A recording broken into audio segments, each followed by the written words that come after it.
Thank you, Ashley and Sean, and good morning and welcome to all of those of you who are joining us up online today. A couple of weeks ago, as an annual visit, Roseanne Becker from Unity stopped by. We are part of her territory, and she comes to check in and see how things are happening and tell us a little bit about what's going on at Unity. And she said, you know, Marian, we've got two really great booklets that we have just published, and they've been really big hits with people. One of them is on cancer, and if you're at all interested or you know someone who's going through cancer, chemo, radiation therapy right now, please let us know, because we'd like to get some of those books also. They didn't come in this first order. But the second book is called The Spiritual Journey from Addiction to Recovery. And as I looked through it, I thought, this book has a lot of rich stuff in it. So we ordered a bunch of them. Now, they are in the foyer in a basket. They are free. But what we would ask is that for the first round, if you would just take one per family, because if we run out, we'll get some more. And although they are free, we are asking for a love offering to offset the cost of the printing. You can also download them. You go to unity.org under publications, and you can download a PDF file if you would prefer to have it that way. But it got me to thinking, because as I read the introduction to the book, it said, Silent Unity by a long shot answers more calls for prayer around the topic of addiction, whether it's the personal addiction or it's for family, friends, a coworker. And so they compiled this book, and what it is some writings by people who are in the 12-step programs, because it's focused around the 12 steps and the spiritual aspect of the 12 steps. And it's some really interesting reading, so I would really invite you to pick up a copy for yourself. Because you know what? As much as we can kind of say, well, I don't have addiction, it's, those people out there. In reality, we all struggle with addiction. Now, whether or not it's opioids or it's smoking or alcohol, it does not matter. We all have addiction. And why do I say that so clearly, and why do I say it so definitively? Well, today, what we're going to do is start looking at addiction from a different place. A lot of times we start up here. Well, we have an opioid crisis in our country. A lot of people are addicted to alcohol, and we start way up here. We're going to turn it around. And we're going to start from the bottom and go inward to a deeper realization of what addiction is really all about, and why I can say so clearly and so definitively that we are all addicted to something. I thought to myself the other day, there is no baby born that is addicted. Now, some of you may be sitting there going, excuse me, Marianne. We know that there is a genetic predisposition, or if the mother is addicted to something, then the baby. I'm not talking about that. I want you to hear me clearly. We are talking about our spiritual birth. I'm talking about the purity and the wholeness to which we were all born, that new life. We are not addicted as a baby in the womb. As a baby in the womb, we are connected, we are intimate, we are whole, and we are holy. But something happens to all of us. To all of us. If you are born, if you are alive, which we are, something happens in the birth moment to suddenly move us from being in this very secure and sheltered, intimate, connected place to the world outside. And we call it, of course, birth. What happens in that birth moment? First thing that happens on a very real physical level is that the umbilical cord is cut. We are literally cut and parted from the mother, from the life of the mother. The mother's life, her breath, her blood is no longer flowing through us. We are free and independent. We've got to breathe on our own. We've got to move on our own now. Everything is now on us. Whereas before, that was not true. The second thing is an emotional disconnection. Suddenly, we were one with the mother. We did not know other. When we are in the womb, it's us as a oneness. And it says, science tells us today, it takes only 2 months for a baby to begin to recognize other. So all of a sudden, in this moment that we have been taken so good of care of, we are intimately connected with the mother. Suddenly, we are not any longer. And spiritually, we've known only this fluid, this movement. There was nothing to stop us or encumber us. We were free and floating and easy. Nothing could harm us. Everything was shielded from us. And suddenly it was broken, and we were free in the world. Now hear the words I used carefully. The cord was cut. The connection was broken. The oneness gave way. Something happens in that moment for every single one of us that leaves a space. You might call it the original wound. Some religious beliefs have called it original sin. We see the story of Adam and Eve of being thrust out of the garden. Well, what happens to the baby? If not, come on, Mom, push, breathe, and the baby is thrust out into the world. That's what has happened to all of us, my friends. The problem is, at some cellular level, we know that now we are alone. We now know we're disconnected. We now know we are not one. And that initial, I'm going to call it wound, that initial break sits with us all our lives. Let me give you a different kind of an example. Have you ever gone somewhere, let's say to a restaurant, and you had this fabulous dessert? It was just the most wonderful thing in the world. And you said to the chef, oh, if I could just get that recipe, that was the best dessert I've ever had. And the chef very graciously says, oh, well, thank you. That's a lovely compliment. I'd love to give the recipe to you. So you go home and you make it and you go, just doesn't quite taste the same. And you try to go back to the restaurant and have the very same dessert. Still doesn't quite taste the same. But all your life, you can remember that dessert. You can go back and you can say to yourself, I remember September 19th in the year 01. And I stopped at that restaurant. We had the best dinner, and that dessert was out of this world, and I can still taste it. I can hear the plates. I can feel the linen. It was just such an experience. And somehow we know, and we keep it at a real cellular level. This is what happens to all of us. We, at some sort of level, we know that once upon a time, we were totally, completely connected. That we were never separate. That we were one with it all.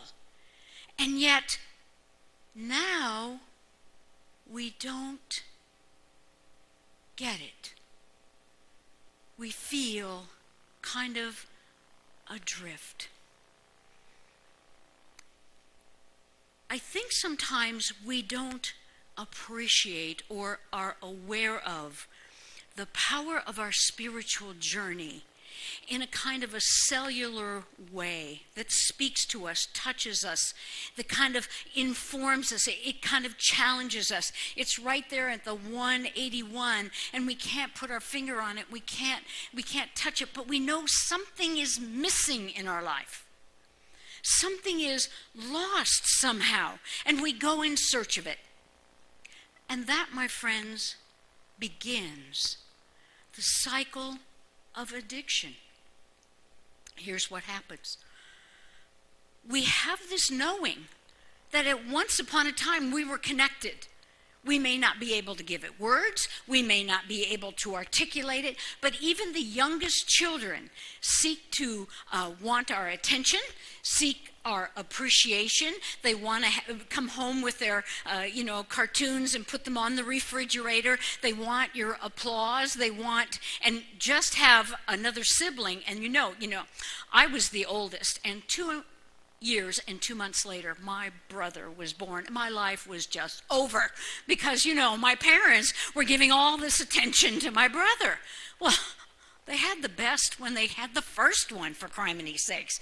But you know what I'm saying? And of course, then we, as children, we do more to get the attention that we feel has been taken from us. So slowly but surely, we seek out here. Somehow, that hole, that wound, that disconnection will be filled if I just fill in the blank. If I have enough attention, if I'm good enough in school, if I get the right friends. And slowly but surely, our tolerance for looking on the external of ourselves for our reinforcement to fill the hole. And sometimes we talk about it as filling the hunger, quenching the thirst, whatever words you want to use for it, it's still an addiction of some type. We are seeking externally, maybe that's my definition, we're seeking externally for that which can only fill the hole in the hole. It can only fill it in the quiet. And I just can't help but think that maybe as long as we're in human form, we never can fill it. We never can totally, completely heal that. And I can't also help but wonder if women, when they are pregnant, we talk about women having postpartum depression. Have you ever heard that term? Let's think about that spiritually.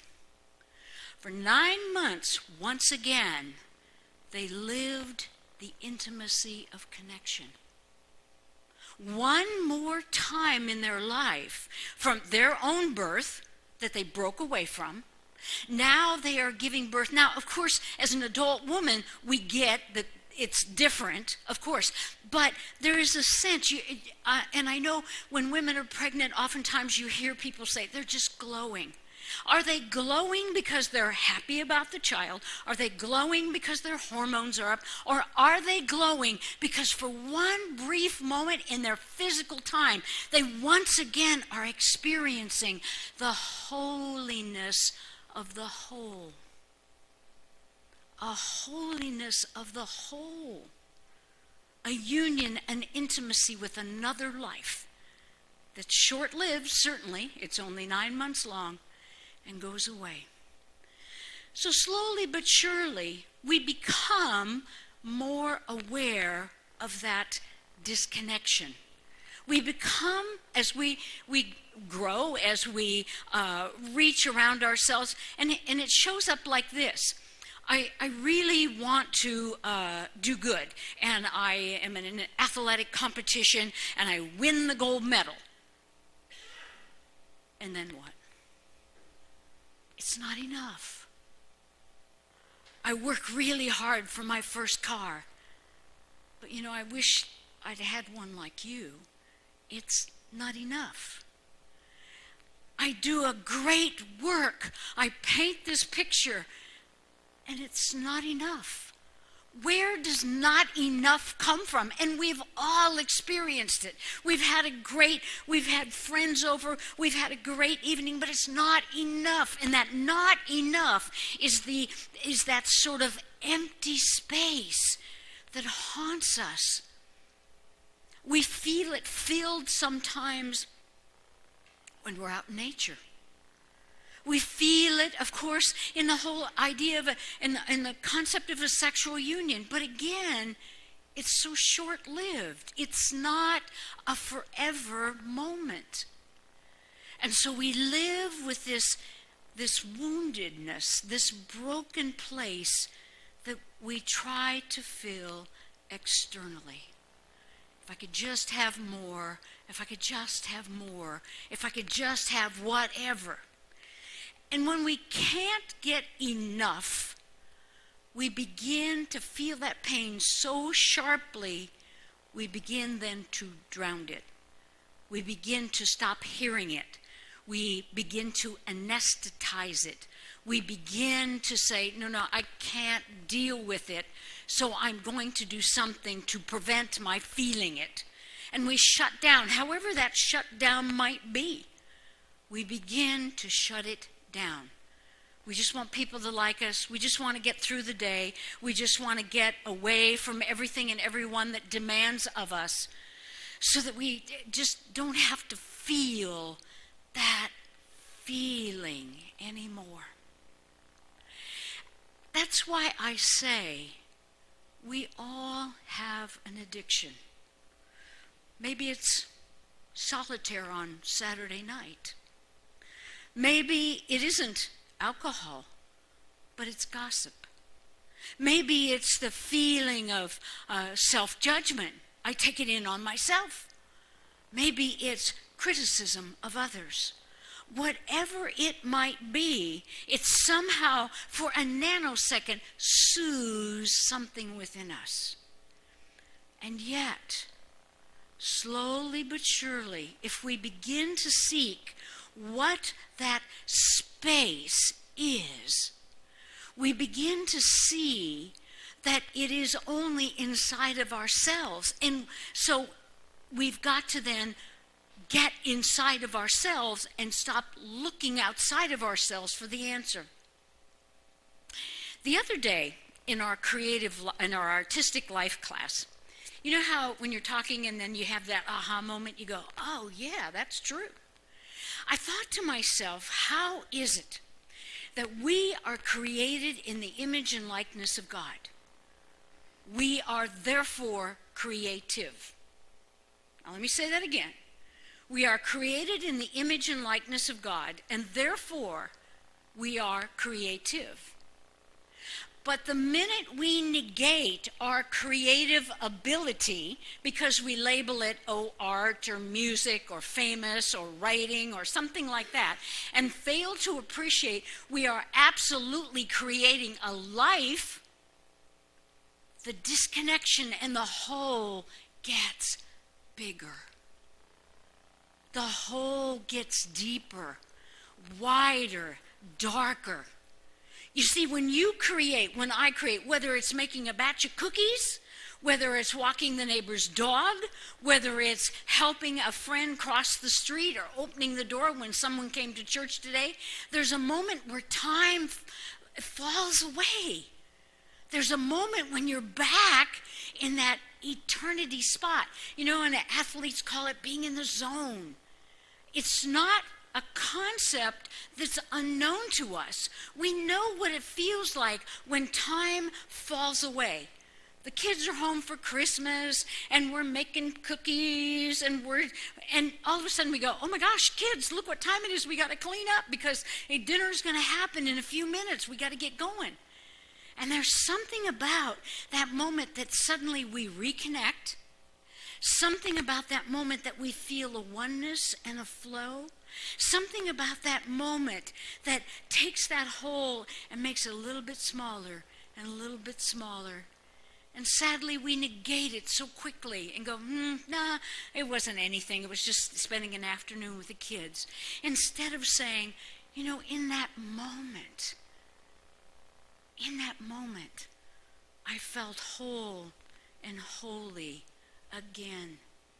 I think our greatest challenge when we're talking about addiction and when we're really owning the fact that I have it, you have, we all have it. We all feel that emptiness sometimes.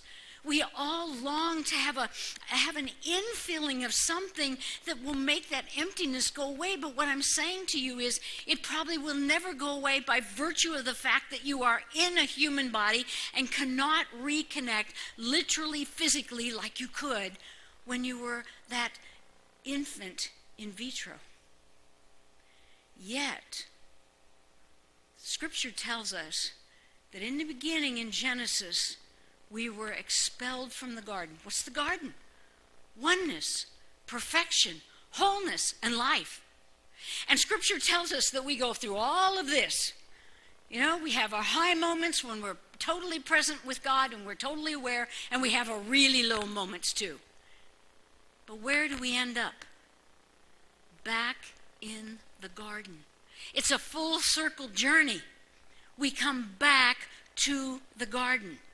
But this time, instead of being unconscious of the journey, unconscious of the oneness, as a baby doesn't know anything else, you and I have consciously chosen to come back to the wholeness. You and I have consciously chosen to come back to the oneness. And yes, in our physical life, it may be the most fleeting thing that happens. We have a moment, a nanosecond of being aware of God's presence. But in that moment and in that nanosecond, our lives are changed. What do the 12 steps talk about? Having an awakening about a higher power. I don't care if you call it God. I don't care what you call it, the universe, any sort of name, higher power. But there's something that you get at some level that begins to soothe the edges of that jagged tear. Something that begins to put light into that deep, deep, dark hole that lives within us. Something that begins to call us up as if we were, in an elevator in the basement and coming up to sort of our full expression of awareness. Something that challenges us. And in that moment, as we experience that, we begin to see a new level of wholeness. As the book tells us, and as we all know, recovery is not a once-in-a-lifetime event.